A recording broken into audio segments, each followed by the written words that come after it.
Hello my dear students, कैसे हो आप सब स्टूडेंट्स। प्रीवियस वीडियो में हमने एक्सरसाइज 10.1 कंप्लीट की थी और आज हम स्टार्ट करेंगे students next topic which is number of tangents from a point on a circle, right. तो अब हम वो टॉपिक स्टूडेंट्स कंप्लीट करेंगे जो कि रिक्वायर्ड है टू सोल्व द एक्सरसाइज 10.2।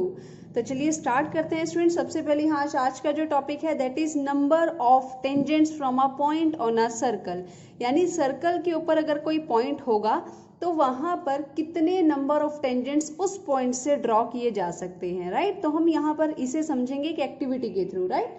तो सबसे पहले स्टूडेंट्स हमें क्या करना है, इसमें एक सर्कल ड्रॉ करके देखना है, राइट। तो यहाँ पर हमें क्या कर रहे हैं, एक सर्कल ड्रॉ कर रहे हैं। एक सर्कल ड्रॉ कर लिया हमने पेपर के ऊपर और इसके अंदर हम कोई भी पॉइंट ले रहे हैं पी। ये पॉइंट लिया, इसका नाम है पी। अब मुझे यहाँ पर इसकी हेल्प से इस पॉइंट से टेंजेंट ड्रॉ करने की कोशिश करनी है, राइट। तो अगर मैं ड्रॉ करूंगी तो लाइंस तो कुछ इस तरह होगी, लाइन इस तरह होगी या फिर इस तरह से होगी, राइट। पर स्टूडेंट्स क्या ये लाइंस टेंजेंट कहलाएंगी, टेंजेंट टू अ सर्कल कहलाएंगी? बिल्कुल नहीं। क्यों नहीं? क्योंकि जो टेंजेंट होती है वो सर्कल को सिर्फ एक ही पॉइंट पे कट करती है, बट यहाँ तो 2 पॉइंट्स कट हो रहे हैं, दिस ये भी 2 पॉइंट्स और ये भी 2 पॉइंट्स। तो यहाँ तो ये 2 पॉइंट्स पे कट करी है। आपको पता ही है अच्छे से, tangent to a circle is when there is one common point between the line and the circle, then the line is known as tangent to a circle। यानी जब सर्कल और लाइन के बीच में सिर्फ एक ही कॉमन पॉइंट होगा तो उसे क्या कहा जाएगा, tangent to a circle. But यहाँ पर तो स्टूडेंट्स अगर इस पॉइंट P से हम क्या ले रहे हैं, लाइन ड्रॉ कर रहे हैं, तो यहाँ पर टेंजेंट टू अ सर्कल यानी बट सेकेंड आ रही है, सेकेंड आ रही है ना, 2 पॉइंट्स पे कट कर रही है। तो इसका मतलब यहाँ पर क्या है students, there is no tangent to a circle passing through a point inside or lying inside the circle। यानी हम यहाँ से क्या समझ पा रहे हैं इस फिगर से कि अगर पॉइंट P सर्कल के अंदर लाई कर रहा है तो वहां पर कोई भी टेंजेंट नहीं होगा। तो मैं यहाँ पर आपको लिख देती हूँ, there is no tangent to a circle passing through a point lying inside the circle, lying inside the circle। यानी सर्कल के अंदर कोई भी अगर पॉइंट है और उससे हम टेंजेंट ड्रॉ करने की कोशिश करेंगे तो वहां पर कोई भी टेंजेंट ड्रॉ नहीं होगा। So it is not possible to draw any tangent to a circle through a point inside it. यानी कोई भी अगर पॉइंट है जो सर्कल के इनसाइड है तो वहां पर हम टेंजेंट ड्रॉ नहीं कर पाएंगे। तो हम अब सेकेंड केस कंसिडर करने की कोशिश करते हैं, राइट। तो स्टूडेंट सेकेंड केस की अगर हम बात करें तो सेकेंड केस में भी हम क्या लेंगे, अब एक दोबारा से एक सर्कल लेंगे, राइट। तो एक सर्कल हमने लिया, अब हमने यहाँ पर जो अब पॉइंट P है ना वो सर्कल के ऊपर लिया है, यहाँ पर इस तरह से। पहले केस में हमने क्या किया था, जो पॉइंट P है वो सर्कल के अंदर लिया था, इनसाइड द सर्कल। और इस बार हमने क्या किया है, जो पॉइंट P है वो सर्कल के ऊपर लिया है। तो हम यहाँ चेक करेंगे कि क्या यहाँ पे टेंजेंट ड्रॉ हो सकता है, हो सकता है तो कितने टेंजेंट ड्रॉ हो सकते हैं। तो यहाँ पर स्टूडेंट्स अगर P की बात की जाए तो P पॉइंट से सिर्फ एक ही टेंजेंट ड्रॉ हो सकता है, राइट। तो यहाँ पर हम क्या लिखेंगे कि वी ऑब्जर्व दैट, तो क्या ऑब्जर्व किया students, we observe that there is only one tangent, एक ही टेंजेंट होगा सर्कल के ऊपर। अगर सर्कल के ऊपर कोई भी पॉइंट होगा तो उससे एक ही टेंजेंट ड्रॉ हो सकता है, राइट। अब हम यहाँ पर केस कंसिडर करेंगे अगर पॉइंट P टेंजेंट से सर्कल से बाहर हो। हमने एक बार क्या कंसिडर किया, जो पॉइंट P है वो सर्कल के अंदर है, तब हमने देखा कि कोई भी टेंजेंट ड्रॉ पॉसिबल नहीं हो पा रहा। फिर हमने पॉइंट P को सर्कल के ऊपर लिया, ठीक है, सर्कल पे लिया, तो हमने क्या देखा कि there is only one tangent. But जब हमने सर्कल के बाहर ड्रॉ किया तो हम चेक करेंगे कि कितने टेंजेंट ड्रॉ हो सकते हैं। अब हमने पॉइंट P बाहर ले लिया, तो यहाँ से स्टूडेंट्स अगर मैं टेंजेंट ड्रॉ करने की कोशिश करूँ तो कुछ इस तरह से होगा, एक यहाँ पर हो जाएगा और एक यहाँ पर हो जाएगा। इट मीन्स यहाँ पर कितने टेंजेंट ड्रॉ हुए स्टूडेंट्स, 2। राइट। तो इस केस में हम क्या लिखेंगे कि we can draw exactly two tangents to the circle through the point that is outside the circle, जो कि सर्कल के बाहर है, ठीक है, या फिर lying outside the circle, that is या फिर lying outside the circle, right. तो यहाँ पर स्टूडेंट्स हमने तीन चीजें ऑब्जर्व की हैं, तीन चीजें हमने यहाँ पर तीन केस स्टडी किया। फर्स्ट केस कि जब पॉइंट P सर्कल के अंदर होगा तो वहां पर कोई भी टेंजेंट ड्रॉ करना पॉसिबल नहीं हो पा रहा है, और जब पॉइंट P सर्कल के ऊपर लाई करेगा तो there is only one tangent, but जब यही पॉइंट P सर्कल से बाहर लाई करेगा तो वो क्या होगा, एग्जैक्टली टू टेंजेंट्स। तो यानी हम क्या कह सकते हैं कि टेंजेंट क्या मतलब यहाँ पर क्या हम बोलेंगे स्टूडेंट्स कि अगर पॉइंट P सर्कल के अंदर होगा तो कोई टेंजेंट नहीं होगा टू द सर्कल, और अगर पॉइंट P सर्कल पे होगा लाइंग ऑन द सर्कल तो there is only one tangent, and अगर point P if point P is outside the circle then it can have maximum two tangent. तो यहाँ पर to tangent होंगे। अब students हम यहाँ पर जो लेंथ सेगमेंट है ना, ये सेगमेंट बन रहा है P से लेके T1 तक, P से लेके T2 तक, इसे बोला जाता है length of tangent. This is known as length of tangent.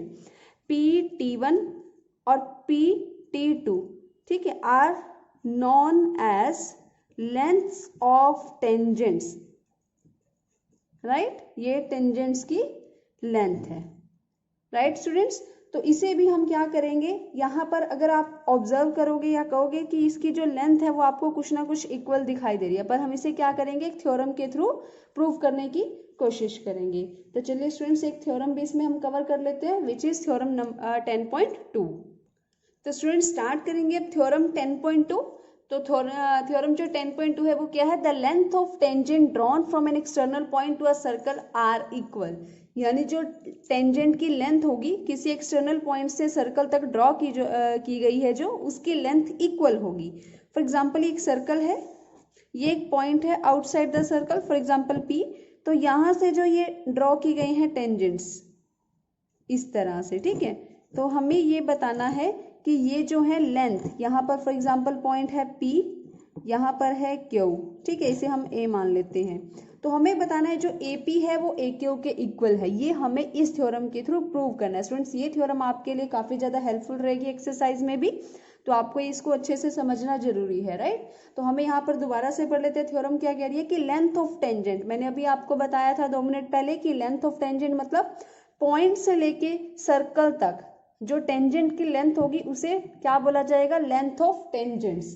तो यहाँ पर जो AQ है, AP है, ये क्या है, लेंथ ऑफ टेंजेंट्स है।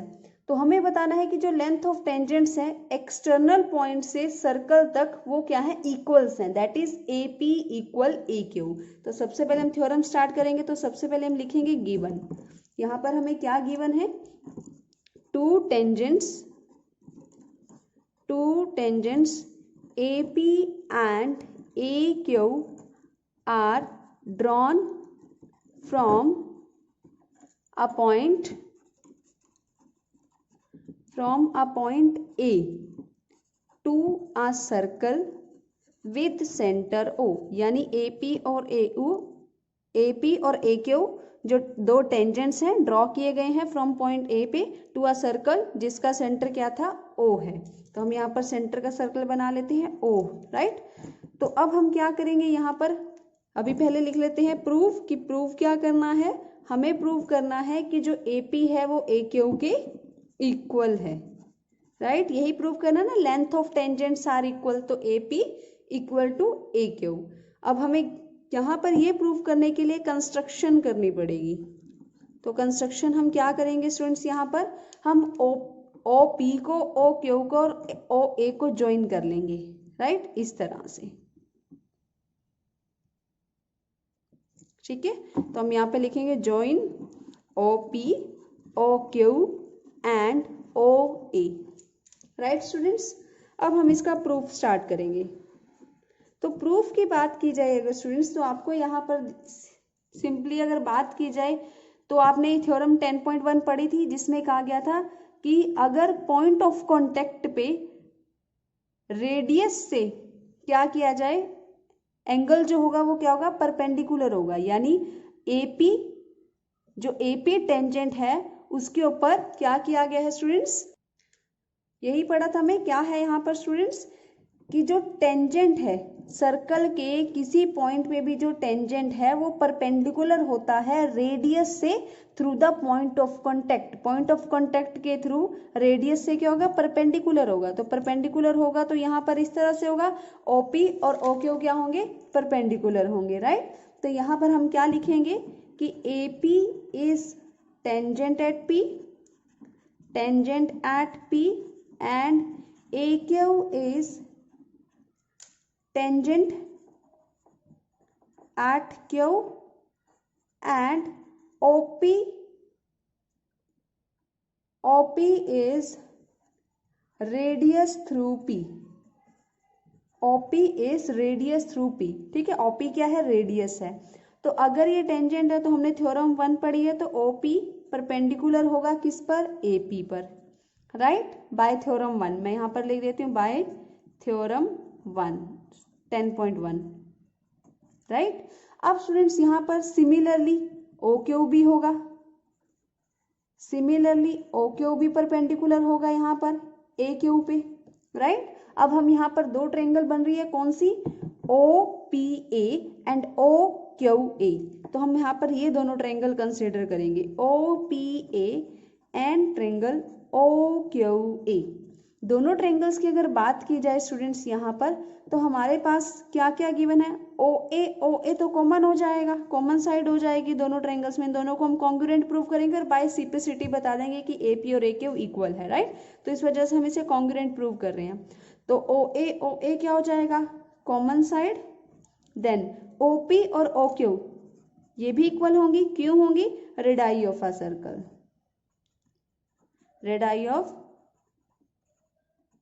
Same circle, right. और तीसरा यहाँ पर क्या है, 90 डिग्री का एंगल है। 90 डिग्री का एंगल है तो यहाँ पर हम क्या लिख सकते हैं कि ट्रायंगल OPA कॉन्ग्रुएंट हो गए triangle OQA by RHS congruency criteria, right.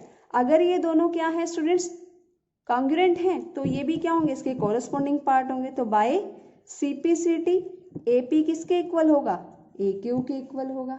और हमें यही यहाँ पर क्या करना था, प्रूव करना था। तो यहाँ पर हमने ये प्रूव कर दिया।